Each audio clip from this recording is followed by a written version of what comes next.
Welcome back नाज़रीन। Break से पहले हम बात कर रहे थे किसको मिल रहा है रिलीफ और किसके लिए मुश्किलात बढ़ती चली जा रही हैं, लेकिन मैंने कहा था ब्रेक पर जाने से पहले कि एक सवाल है, बड़ा तल्ख है, लेकिन आप जो पैनल है वो बखूबी इसका जवाब जानते हैं और देंगे भी, अपने अपने नैरेटिव को सामने रखेंगे। हमारे साथ पाकिस्तान पीपल्स पार्टी भी है, नून लीग भी है और सीनियर तजियाकार भी मौजूद है। मैं ज़रा जाऊँगा नून लीग की तरफ। पहले आसिफ बाजवा साहब, मेरा सवाल ये है, हर जगह हर टॉक शो में ये सवाल हो रहा है, लेकिन उसको थोड़ा सा रीफ्रेश करके मैं सवाल करना चाहूंगा। लाडला और लाडला प्लस का जो सवाल है वो आप समझ गए होंगे कि किसके लिए यूज हो रहा है, किसके लिए नहीं हो रहा। लेकिन मैं यहां पे आपको दो नाम देता हूं, दो पार्टीज देता हूं, उसके अंदर आप बता दें कि कौन ज्यादा लाडला प्लस है और कौन सिर्फ लाडला है। इस्तेहकाम पाकिस्तान पार्टी, जिसको सबने अभी नजरअंदाज किया हुआ है टॉक शोज के अंदर, वो ज्यादा लाडला प्लस नजर आएंगे या आपकी सियासी जमात का जो तासुर गया हुआ है लाडला प्लस का, वो लाडला प्लस है? देखिए सर, गुजारिश ये है कि पाकिस्तान की तारीख गवाह है कि जिन लोगों को लाडला बनाया गया जी, अल्टीमेटली उनका नुकसान हुआ। ठीक है। जब मियां नवाज शरीफ साहब जद्दा में थे तो उस वक्त एक नई जमात बनाई गई जिसका नाम पाकिस्तान मुस्लिम लीग कायदे-ए-आज़म रखा गया। ठीक है। उसके बाद आज के दौर में, मैं नहीं कह रहा, सब दोस्त ये कह रहे हैं कि ये काफ लीग की तरह आईपीपी इस्तेहकाम पाकिस्तान पार्टी जो है उसकी बुनियाद डाली गई है। ठीक है। तीसरी बात, जो आपका मेन क्वेश्चन ये था कि इन दोनों में से, पीएमएलएन में और आईपीपी में से कौन लाडला है और कौन लाडला प्लस है। मियां नवाज शरीफ साहब 3 दफा प्राइम मिनिस्टर रह चुके, एक दफा वजीर आला रह चुके, वजीर खजाना रह चुके, उनके भाई जो हैं वो 2-3 दफा चीफ मिनिस्टर रहे और प्राइम मिनिस्टर भी रहे। मैं ये समझता हूं कि मियां नवाज शरीफ साहब इस बात का इजहार कई दफा कर चुके हैं कि मैं तो 3 दफा प्राइम मिनिस्टर रह चुका हूं, अब मैं पाकिस्तान के लिए ही कुछ करना चाहता हूं। अच्छा। अपनी जाती सियासत के लिए, ठीक है, मैं कुछ नहीं करना चाह रहा। मतलब 3 दफा के बाद ख्याल आया कि करना चाहते हैं? देखिए, ये भी आप कह सकते हैं। अच्छा। मेरी बात के ऊपर आप ये कमेंट, मुझे पता था कि आप ये कमेंट करेंगे। अच्छा। और बिल्कुल आपको करना भी चाहिए। अगर ख्याल की बात करते हैं तो उनका जो ट्रैक रिकॉर्ड है, जो पिछली तीनों गवर्नमेंट, जब वो गवर्नमेंट में रहे बीइंग प्राइम मिनिस्टर, आप उनके उन्होंने जो डिलीवर किया वो आपके सामने है। और एक बात मैं उनके भाई की भी यहां पे अर्ज करना चाहूंगा, वो ये है कि वो हमेशा, ये जब 1.5 साल की गवर्नमेंट चलाई उन्होंने, तो दौराने गवर्नमेंट भी और उसके बाद भी वो ये कहते रहे, और आज भी उनकी एक बड़ी कैटेगोरिकली स्टेटमेंट आई मियां शहबाज शरीफ साहब की कि मैं ये समझता हूं कि मैंने पाकिस्तान को डिफॉल्ट से बचाकर अपना फर्ज पूरा किया है। और इससे पहले वो ये कहते रहे कि मैंने अपनी रियासत जो है वो बचाई है और अपनी सियासत को कुर्बान किया है। आई मीन टू से कि वो ये दुरुस्त कहते हैं, उन्होंने अपने वोटर को और मियां नवाज शरीफ साहब के चाहने वालों को नाराज किया है। लोग नाराज थे उनसे कि आपने महंगाई नहीं कम की, आपने पेट्रोल कम नहीं किया, आपने डीजल कम नहीं किया, बल्कि बढ़ाया गया। आपने बिजली की कीमतें कम नहीं की बल्कि बढ़ाई गई। आपने महंगाई कम नहीं की बल्कि बढ़ाई बढ़ी।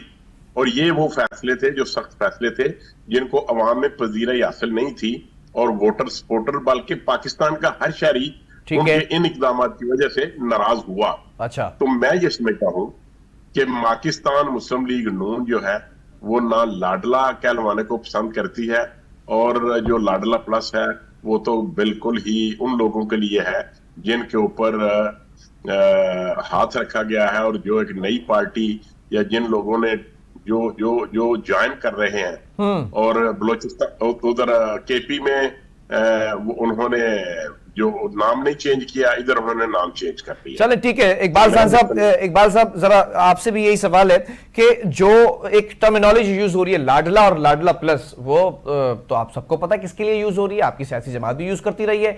इस्तेहकाम पाकिस्तान पार्टी को सामने रखते हैं और फिर नून लीग को भी सामने रख लेते हैं। खासतौर पर पंजाब में ये ज्यादा एक्टिव है आईपीपी।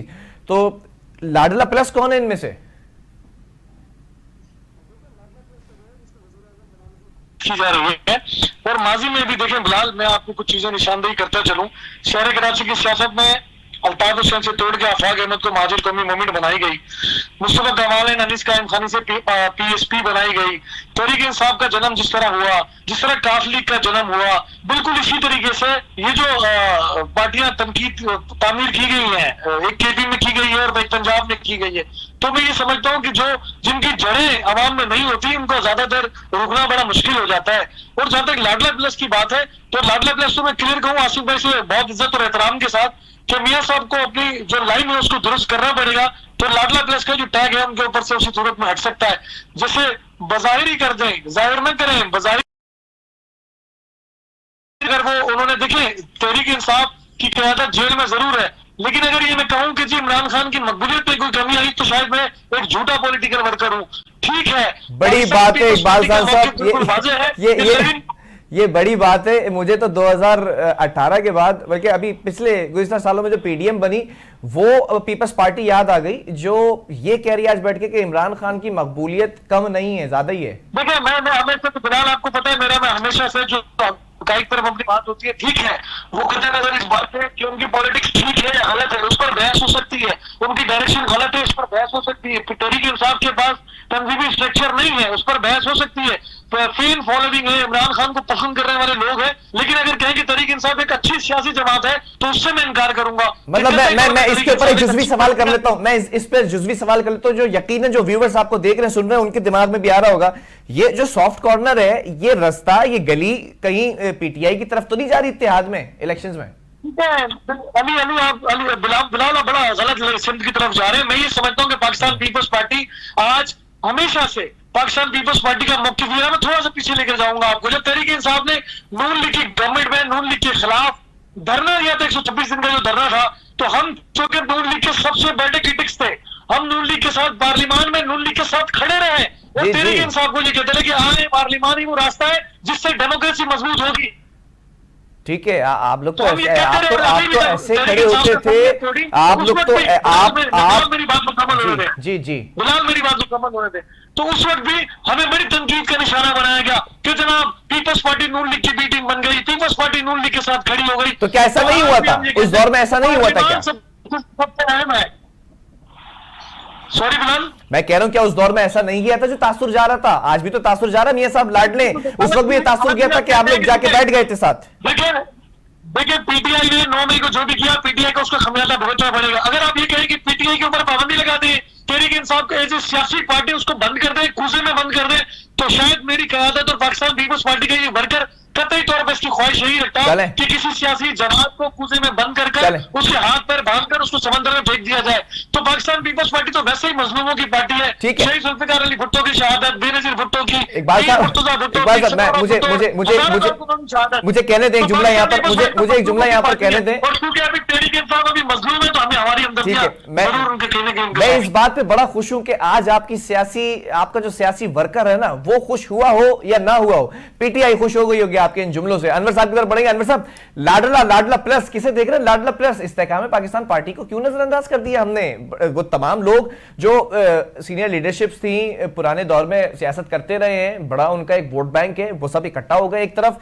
इस जमात को भी तो जरा लेकर आए, इस पे भी तो हाईलाइट करें इसको कि क्या इनमें से हो सकता है कोई लाडला प्लस? नहीं जी, बिल्कुल नहीं हो सकता। ये वो पार्टियां हैं जैसे कि कराची में पीएसपी बनी थी, थोड़ा बहुत वोट को दाएं बाएं करने के लिए एमक्यूएम का, और वो तहरीक इंसाफ को जानने के लिए 2018 में, और जैसे टीएलपी बनी हुई है, ये भी ऐसी है कि थोड़ा बहुत वोट को इधर दाएं बाएं लेके जाना। इसी तरह ये इस्तेकाम पार्टी और दूसरी खटक पार्टी जो है वो भी इसलिए पड़ी है कि केपी में बड़ा मसला बना हुआ है, तो केपी में बड़ी कोशिश की जा रही है कि खटक साहब कुछ कर सके, मगर वो बहुत मुश्किल है। और जो इस्तेकाम पार्टी है तो नीचे जो साउथ है, साउथ के लिए इसमें कुछ ज्यादातर कार्रवाई की जाएगी, और ताकि लाडला प्लस जो है वो बिल्कुल खुल के ना खेल सके। ये ना हो कि वो वोटें सीटें जो हैं वो लाडला प्लस को मिल जाएं और वो खुल के फिर सामने आ जाए, फिर वहां से जैसे गुजरावाला में उसने तकरीर की थी और उससे पहले जो कुछ तकरीरें की थी, फिर उसी तरह तकरीरों की तरफ आ जाए और वो रस्सी खुल जाए उसकी, जैसे इमरान खान की खुल गई थी, जैसे इसकी खुल गई थी, जैसे जरदारी साहब और उसके वज़ीर आज़मों की खुल गई थी, तो ऐसे ना खुले। इनको बांध के रखना है। इनको बांध के रखने के लिए छोटी छोटी पार्टियां हैं कि ये इनके जो सीटें हैं वो टूटे और उसको भी चली जाए, उसकी भी चली जाए, काफ लीग को चली जाए, फलां को, ताकि किसी भी सूरत में ये लोग सिंपल मेजॉरिटी ना ले सके, एक दूसरे के मिन्नतें मुहताज हों, फिर वो करोड़ों वाली डीलें हों, फिर वो वाले के टेलीफोन कॉल्स वाली बात हो, तो वो वाली बात के लिए है। तो बाकी रही बात के इकबाल खान साहब ने जो मकबूलियत की बात की, मकबूलियत वो जो हो रहा है ना कि वो जो दबाए जाते हैं ना, दबाए जाते हैं। जैसे एक जमाना था कि कराची के अंदर मुत्तहदा कौमी मूवमेंट, उस वक्त MQM महाजर कौमी मूवमेंट होती थी, तो उसको इतना ज्यादा दबाया गया, इतना ज्यादा उस स्प्रिंग की तरह इतना ज्यादा उसके ऊपर प्रेशर दिया गया ना, फट पड़े, स्प्रिंग उछल गया सर। इतना फट पड़े कि टुकड़ों में बट गए। वो टुकड़ों में भी बट गए, फिर दोबारा भी इकट्ठे हो गए। टुकड़ों में देखे वो बटे नहीं। हाँ। जो महाजर थे, जो की बनी थी, वो बटे नहीं थे, उनको तोड़ा गया। कहते हैं कि जी बेस्ट तरीका यह है कि उसके फौजी अपने इस्लाम में कहते हैं कि दुश्मन के जाके पीछे सफों में कोई ना कोई ऐसी कार्रवाई करे ना कि वो टूटे, आपस में लड़े भिड़े और इकट्ठे न हो। जब तक ये लोग इकट्ठे होंगे ना सारे, यानी कि क्या क्या क्या जरूरत है कि इतनी सारी पार्टियां बनाने की? आप दो पार्टियां रखें ना, एक पाकिस्तान मुस्लिम लीग हो जाए और एक पाकिस्तान पीपल्स पार्टी हो जाए, कोई नाम दे दे, कांग्रेस दे दे। और आपने तो दूसरी सियासी जमातों का हक ही मार लिया। आपने वाज़ेह, मुझे लगता है आपने वाज़ेह कर दिया लाडला और लाडला प्लस कौन है। सियासी जमात की नहीं बात है, मुल्क चलाने की। ठीक है, मुल्क उस वक्त तक नहीं चल सकता जब तक कि आपके पास मेजॉरिटी ना हो। सिंपल मेजॉरिटी की बात नहीं कर रहा, ठीक है, सही मेजॉरिटी ना हो। क्यों कि जब तक आप एक मांगे तांगे की गवर्नमेंट चलाएंगे, मांगे तांगे की गवर्नमेंट आपकी चल रही है और पिछले 15-20 साल से आप क्या देख रहे हैं? उससे पहले जब डिक्टेटरशिप थी उसमें गवर्नमेंट फिर भी कुछ मुल्की हालात संभले हुए थे, बेशक आर्टिफिशियल थे, जो भी थे, महंगाई और बाकी चीजें सही थी। जैसे ये गवर्नमेंट आई तो ये आते ही अब जब जैसी इलेक्शन अगर हो गए, मैं बार बार ये कहता हूं, अगर हो गए 8 फरवरी को और कोई भी गवर्नमेंट आ गई, कोई भी तो आ नहीं सकती ना, आएगी तो वही लाडला प्लस अगर आ गया तो इसके पीछे लगा दिए जाएंगी अपोजिशन, जो भी होगी अपोजिशन इनके पीछे लगा दी जाएगी। साल 2 साल इनको अपने पांव पे नहीं खड़ा होने दिया जाएगा और इसी तरह फिर जाती होगी। और वो इन दोनों मैं ये कहता हूं कि पाकिस्तान मुस्लिम लीग नवाज के जो चीफ लीडर है ना, बड़े सबसे बड़े चेयर सदर हैं, सदर तो नहीं है वो, पता नहीं क्या है, चीफ पैटर्न है, सदर तो शहबाज शरीफ हैं। और यहाँ पे जो को चेयरमैन है जरदारी साहब, अगर ये अपने पाकिस्तान की अवाम के लिए कोई भलाई करना चाहते हैं ना, नवाज शरीफ जो ना ईदी साहब का जगह ले लें और पाकिस्तान पूरा सही हो जाएगा। और जरदारी साहब रमजान शिपा साहब के साथ मिल जाए और खिदमत करें, ये खिदमत करें, ये खिदमत करने नहीं आ रहे हैं, ये हुक्मरानी करने, रूल करने आ सियासतदान है, सियासत की जरा बाजवा साहब से कमेंट। बाजवा साहब, 1-2 सवाल हैं आपके लिए, वक्त कम है, मैं जरा सवाल आपके सामने रख देता हूं, आपने जवाब देना है, तफसीली जवाब आप देंगे इस पर। नून लीग के जो नून लीगी रहनुमा हैं वो तमाम सियासी जमातों से मुलाकातें कर रहे हैं, आला क़यादत भी आपकी मुलाकात कर रही है, कोई प्लानिंग है? बिलावल भुट्टो जरदारी साहब भी जलसे कर रहे हैं, बड़े एक्टिव हुए हैं, उनसे कोई मुलाकात की कोई नवीज सुना दे कोई हमें। देखिए बात यह है कि मैं आपको अर्ज करूं कि जब कोई भी पॉलिटिकल पार्टीज अपोजिशन में होती हैं तो फिर उनकी प्रायोरिटीज और होती हैं, और जब कोई पार्टी इलेक्शन में जाती है तो फिर उनकी प्रायोरिटीज और होती हैं। ठीक है। नंबर 3 है कि जब आप इलेक्शन के बाद गवर्नमेंट बनानी होती है तो फिर प्रायोरिटीज और होती हैं। अच्छा, मैं आपको अर्ज कर दूं, मुझे लगता है सियासी जमात की प्रायोरिटी एक ही होती है, आवाम। नहीं, बिल्कुल नहीं। अच्छा ठीक है, दुरुस्त है, आप एग्री करेंगे इस बात से? पॉलिटिकल सिनेरियो की बात कर रहा हूं। हाँ। मैं ये फ्रीडम ऑफ स्पीच है, मुझे अपनी बात करने का हक है, आपको अपना सवाल करने का हक। ठीक है प्लीज। मैं अर्ज करूं, देखें बिलावल भुट्टो जरदारी साहब ने, मैं ये समझता हूं कि बीइंग फॉरेन मिनिस्टर उन्होंने बहुत अच्छा काम किया, ठीक है, और उन्होंने बहुत कुछ सीखा भी है। अच्छा, लेकिन उसके बाद जब इलेक्शन का दौरा आया, जब नए इलेक्शन की जो ये बिगल बजा, तो फिर उन्होंने ये कहा, उन्होंने ये सोचा, उन्होंने ये प्लान किया कि अगर हम अवाम में जाएंगे तो किसी के खिलाफ तो बात करेंगे।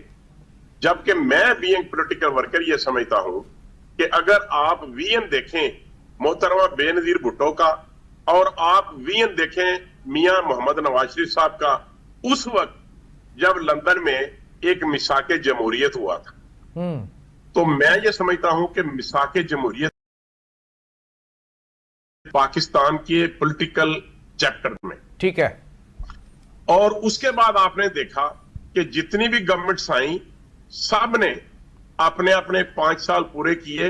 वो अलहदा बात है कि किसी प्राइम मिनिस्टर ने 5 साल पूरे नहीं किए, लेकिन असेंबली टेन्योर 5-5 साल का पूरा किया गया, और that was only because of मिसाके जमहूरियत। ये बात थी।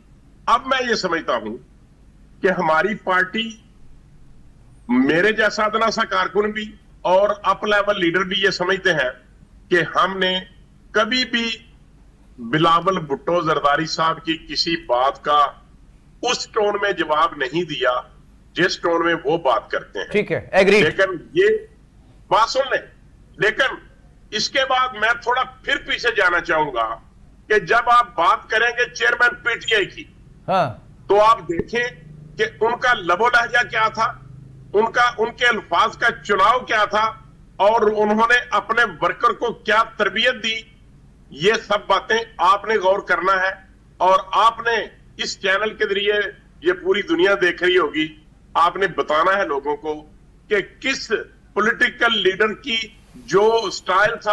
आसिफ बाजवा साहब, कौन किसको लाहौर की गलियों में घसीटेगा, कौन किसको जो है वो तस्वीरें फेंकेगा हेलीकॉप्टर से, कौन किसके बारे में किरदार कशी करेगा, कौन आपकी पार्टी लीडरशिप है, मरियम नवाज साहिबा के बारे में क्या क्या कहते रहे आप लोग, जवाब दर जवाब क्या कहते रहे, बेनजीर साहब के बारे में क्या बातें होती रही, भूल गए वो म्यूजिकल चेयर, भूल गए 88 से जो गेम शुरू हुआ था 99 तक म्यूजिकल चेयर का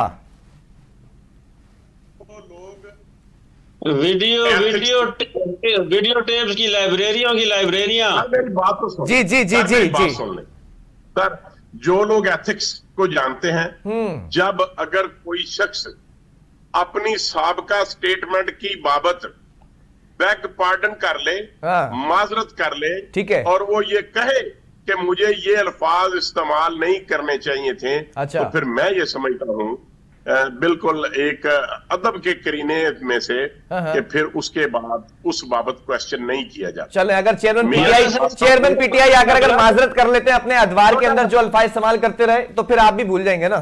अनवर साहब, इस पर जरा कमेंट कीजिएगा, फिर मैं इकबाल साहब की तरफ जाऊंगा। अनवर खोशी साहब, क्या मरियम नवाज शरीफ ने वो केस्टों वाला वीडियोस वाली दुकान बंद कर दी है कि अभी है? अच्छा, आप मुझे ये बताएं कि आप वीडियोस की बात करके या आप किसी और किस्म की साबका बातें करके, क्या हम अपने नहीं कर रहा सामने वाले दिनों में बोले हम क्या लेसन देना चाह रहे हैं अपनी जनरेशन को, ठीक है, व्यूअर्स को क्या बताना चाह रहे हैं कि हम एक दूसरे को नंगा करना चाहते हैं? क्या हम सर माजी में क्या कुछ करते रहे, माजी में क्या कुछ करते रहे, पीडीएम के अंदर एक साथ बैठे। मैं जरा इकबाल साहब का भी कमेंट टेनिस पे। इकबाल साहब, माजी के अंदर म्यूजिकल चेयर चलती रही, 88 के अंदर आप लोगों के खिलाफ इस्लामी जमहूरिया इत्तेहाद बनाया, फिर उसको आप लोगों ने शिकस्त दी, 93 में वो नून लीग के साथ फिर म्यूजिकल चेयर का सिस्टम शुरू हुआ, 98-99 तक चला, फिर उसके बाद दोबारा वापसी होती है, 8 में आपकी हुकूमत है, 13 में इनकी हुकूमत है, बीच में आके तोड़ देते हैं खान साहब, 18 में अपनी हुकूमत बनाते हैं, फिर उसके बाद आप दोनों इकट्ठे हो जाते हैं, फिर दूसरे एक साथ बैठ के पीडीएम की हुकूमत बनाते हैं। अभी भी वही 98 से पहले वाली सियासत क्यों चल रही है? एक दूसरे के ऊपर बयानबाजी, एक दूसरे के ऊपर कोई बाबा है, कोई बिल्ली चूहा बन गया, कोई बिल्ली शेरनी बनी, ये बातें क्यों हो रही हैं? अब नैरेटिव कहां है आप सियासी जमातों का? पहले तो मैं अल्लाह ताला का शुक्र अदा करूंगा कि जो खान साहब के लिए बात होती है, जिस तरह की लैंग्वेज उन्होंने यूज की, नून लीग इसको तनकीद करती है।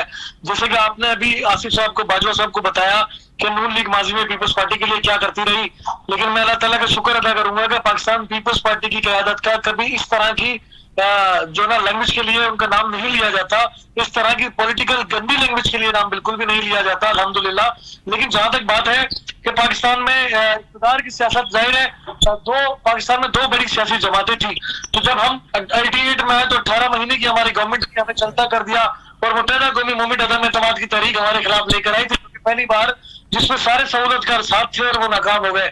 फिर 90 में मियां साहब की गवर्नमेंट आती है, उसको नहीं पूरा करने दिया गया। 93 में फिर हमारी गवर्नमेंट आती है, 36 महीने में हमें फिर भेज दिया जाता है। तो उसके बाद चार्टर ऑफ डेमोक्रेसी किया मोहतरमा शहीद बेनजीर भुट्टो साहब ने, और उसमें पाकिस्तान की तकरीबन मुत्तहिदा कौमी मूवमेंट के सिवा तमाम सियासी जमातें शामिल थी।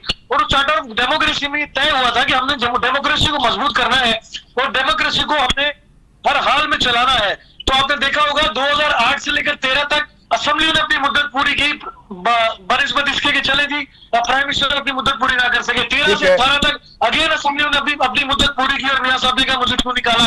18 से अगर हम 23 की तरफ जाए तो एक बार फिर असेंबली ने अपनी मुद्दत पूरी की, लेकिन खान साहब अपनी मुद्दत पूरी ना कर सके। तो ये वही चार्टर और डेमोक्रेसी जिसकी खालिक पाकिस्तान पीपल्स पार्टी थी, और पीपल्स पार्टी डेमोक्रेसी को मजबूत करने के लिए ये सिलसिला जारी रखे हुए है और रखी रहेगी। तो हम अभी भी ये चाहेंगे कि पाकिस्तान में पॉलिटिकल गवर्नमेंट किसी की भी आए, चाहे हमें 16 सीटों तक मजबूत कर दिया जाए, फिर भी हम कहेंगे कि डेमोक्रेसी चलती रहे। नहीं तो आपको नहीं लगता, फिर भी हम कहेंगे डेमोक्रेसी चलती रहे। आपको नहीं लगता इकबाल खान साहब, आपको नहीं लगता कि जरदारी साहब इस वक्त बड़े होने का सबूत दे रहे हैं, वो बातें कर रहे हैं, वो टॉक शोज में बैठकर इस बात को कूल डाउन कर रहे हैं, जिस तरह बिलावल भुट्टो जरदारी साहब का बड़ा एग्रेसिव बिहेवियर है जो एक यंगस्टर्स का होता है कि वो बिल्ली जो है वो शेर बिल्ली बन गई, बाबे घर पे बैठे, मदरसे में बैठे, सियासत छोड़ दें। क्या ऐसी तरबियत हुई है या ऐसा होना चाहिए था? फिलहाल इसमें कोई गलत बात नहीं है। इलेक्शन कैंपेन में इस तरह की गुफ्तगू होती है। फिर तो खान साहब जो कुछ कहते रहे उसको भी फिर गलत ना कहे ना। के लिए आप अपने सियासी मुखालिफ को हदफ तनकीद का निशाना बनाते हैं, लेकिन अगर बुजुर्गों को बैठने का मशवरा दिया गया या शेर को बिल्ली कहा गया तो इसमें बदतमीजी कहीं भी नहीं है। किसी की जात पर उंगली नहीं उठाई। जिस तरह आपको याद होगा खान साहब ने मरियम साहबा के लिए क्या कहा था, हमने बड़ी शदीद तनकीद की थी। आज मैं एक बात आपको बताता चलूं, बिलाल आपके नॉलेज में, जो मुस्लिम लीग नून के पॉलिटिकल लीडर है ना, राना सनाउल्लाह, वो कभी पीपल्स पार्टी में हुआ करते थे। और आपको याद होगा कि जब उन्होंने मोहतरमा कुलसुम नवाज साहबा के लिए कुछ गलत अल्फाजों का इस्तेमाल किया था तो पाकिस्तान पीपल्स पार्टी की क़यादत ने उनसे इस्तीफा दिया था। तो ये पाकिस्तान पीपल्स पार्टी और उसका मिजाज है। पाकिस्तान पीपल्स पार्टी खवातीन की इज्जत करती है और पाकिस्तान पीपल्स पार्टी किसी भी गैर अखलाकी गुफ्तगू को कभी भी सपोर्ट नहीं करेगी। ठीक है, मैं जरा कंक्लूडिंग रिमार्क्स लेना चाहूंगा, आपसे शुरू कर लेता हूं इकबाल साहब। ये तमाम चीजें अपनी तरफ हैं, मैंने आपको 88 से लेके अब तक की सियासत का अहवाल भी सुना दिया, तल्ख माजी की तल्ख यादें भी आपको बताती हैं। इस वक्त नैरेटिव क्या है पीपल्स पार्टी के पास पूरे मुल्क के अंदर सीट्स लेने का, बिलावल भुट्टो जरदारी को वजीर आजम बनाने का नैरेटिव क्या है? जरा नैरेटिव बता दें अपने वोटर्स के लिए, अपने व्यूअर्स के लिए। देखिए, ये तनकीद करते हैं कि जी सिंध में हमारी कोई कार्यकर्ता की नहीं है। हम सिंध की परफॉर्मेंस पे पाकिस्तान पूरे में निकले वोट मांगने के लिए। 2008 के रिजल्ट के मुकाबले में 13 में ज्यादा सीटें थी, 13 के मुकाबले में 18 में ज्यादा सीटें थी और 18 के मुकाबले में इंशाल्लाह 2024 में हमारी ज्यादा सीटें होंगी। और हम काम का नैरेटिव लेकर बाहर निकले हैं और वजीर खारजा की हैसियत से बिलावल भुट्टो जरदारी साहब ने जिस तरह पाकिस्तान की खिदमत की है, ये हमारा नैरेटिव है। और हमारा नैरेटिव यह है कि पाकिस्तान में जो 70 साल है पॉलिटिक्स, जिस तरह की डर्टी पॉलिटिक्स की गई, उससे बाहर निकल के पाकिस्तान को पॉजिटिव पॉलिटिक्स की तरफ लेकर जाना है। चले ठीक है, बाजवा साहब आपकी तरफ बढ़ूंगा। नैरेटिव क्या है, क्योंकि पिछले अदवार के अंदर नून लीग काम कर चुकी है, वजीर आजम 3 दफा बन चुके हैं, वजीर आला 2 दफा बन चुके हैं, ये तमाम चीजें हो चुकी हैं। अगर अभी भी ये कहा जा रहा है कि एक दफा मौका मिल जाए, एक बारी और, तो फिर वो एक बारी कौन सी है? कितनी बारियों के बाद वो बारी है जिसके अंदर पाकिस्तान की हालत सुधारेगी नून लीग? देखिए, वो एक बारी नहीं, हमारा नारा ये है शेर एक बारी फेर, ये हमारा नारा है। चले, आपने नारा सुना दिया, लेकिन शेर हर बार ढेर होता है। कब एक बारी वो होगी जिसके अंदर वो सवा शेर बन जाएगा? अच्छा चले, ये इंशाल्लाह चलता रहेगा। इलेक्शन होते रहेंगे तो शेर जो है ना वो दौड़ता रहेगा।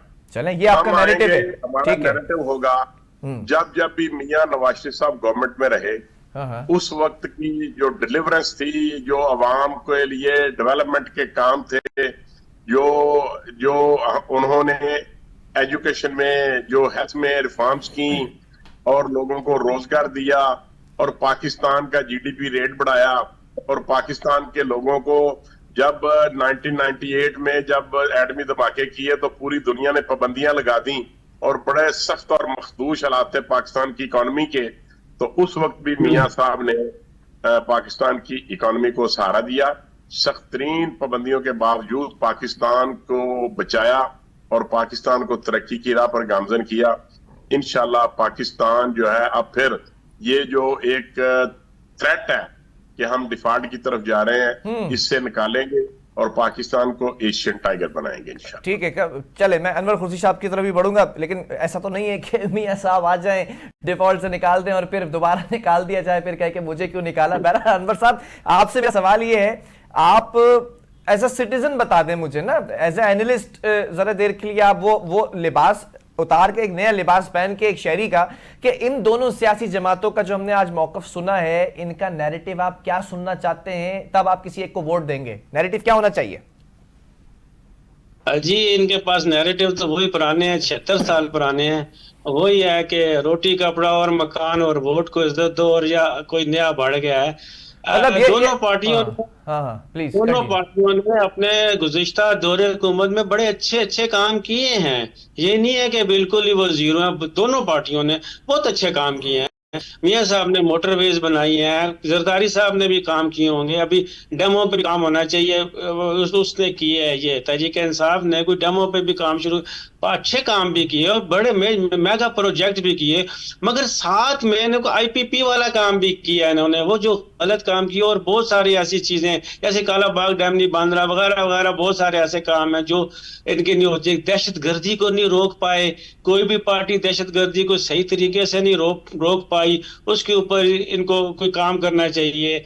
इनके जो ताल्लुकात हैं अपने हमसायों के साथ वो अच्छे नहीं रहे, इंडिया, अफगानिस्तान, ईरान, रशिया और दूर के जो ताल्लुकात हैं सऊदी अरब या अमेरिका के साथ भी, वो भी सही नहीं रहे।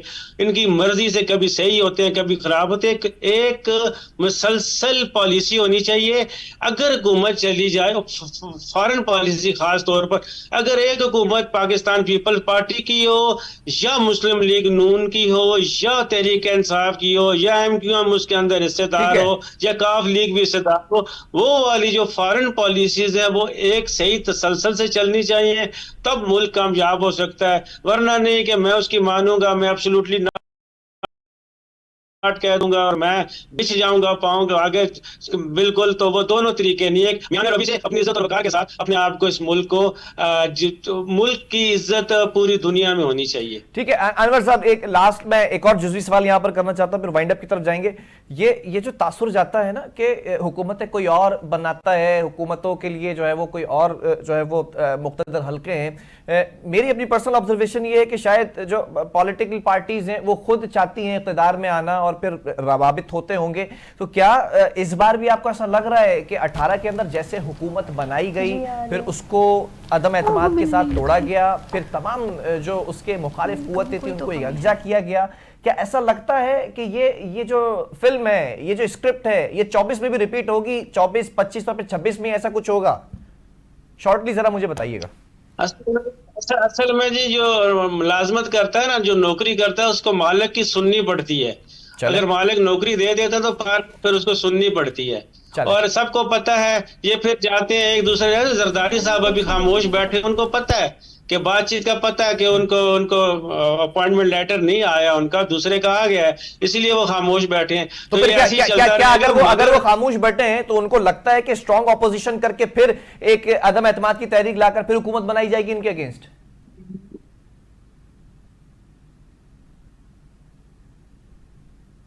बिलाल साहब, मुझे आपकी आवाज सही नहीं आई। मैं रिपीट कर देता हूं, मैं रिपीट कर देता हूं। जब तक आपको मैं सवाल रिपीट कर देता हूं, क्या जरदारी साहब इसलिए खामोश बैठे हैं? क्या उनको लगता है कि 24 में हुकूमत नहीं बनेगी, फिर 25 और 26 की स्ट्रांग ऑपोजिशन होगी, फिर 26 में बिलावल बन जाएंगे वजीर आजम? क्या कुछ ऐसा प्लान है?